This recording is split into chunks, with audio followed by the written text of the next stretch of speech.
Wacha ujinga hata hawa watu. That's the answer. You know, I have seen that, and I'm sure you all followed my bursary launch yesterday.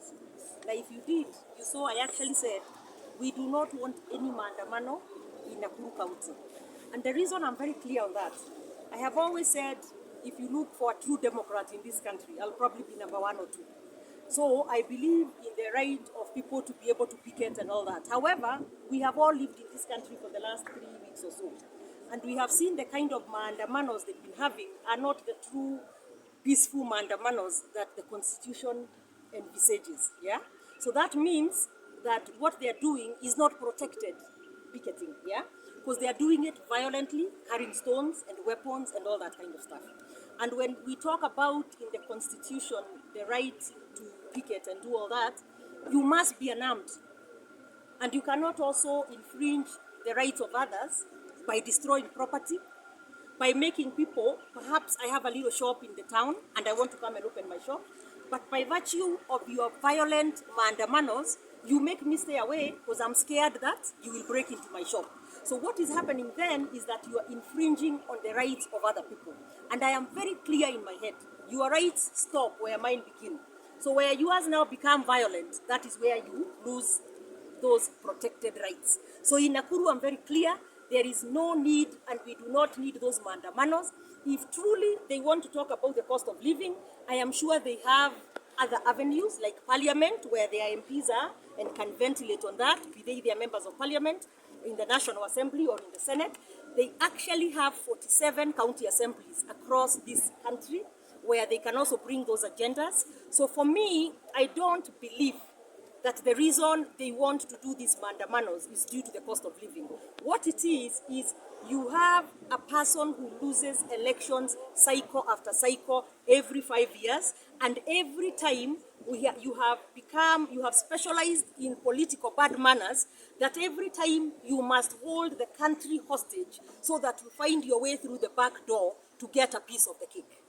And what I say, even to my president and to my party leader and to our political leaders, yes, we can talk if that is what we're talking about. And you know, it's hypocrisy too. Because the other day we saw members of parliament and senators go to State House from the opposition, and I think they were chased away. They were told they cannot go meet with the president.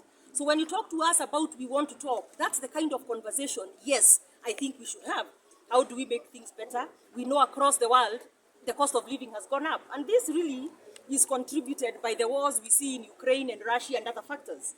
So you cannot tell me that the way to resolve this is by having maandamano. So when we read that propaganda, TCG, I have done what or have said what, all of you know that is nonsense. That is the kind of propaganda they specialize in. They probably have planned to do the same and then turn it and use it against those they want to malign.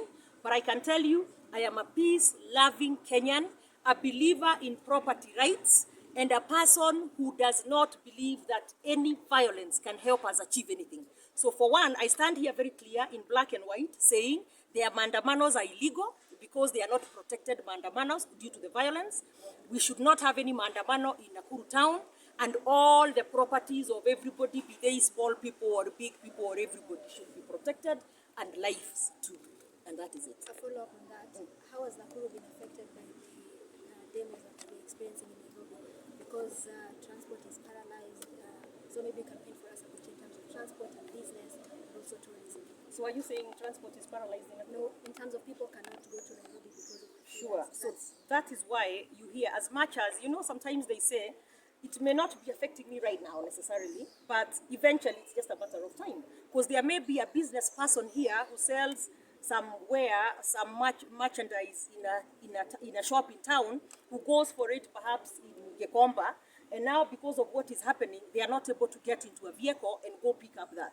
So eventually it affects everybody. And that is why I'm saying I don't think, if truly we are talking about the cost of living, bringing it down, this is the right way to do it. I think, yes, it's a conversation that needs to be had, but not this way. So for now, we are saying we must protect our county in every way so that we make sure that madness there is not exported here. Yeah? But at the same time, we are cognizant of the fact that that has effects on our people here as well. And that is why we are not isolated. We are global village or a national village as well. So their acts and misdeeds there are also affecting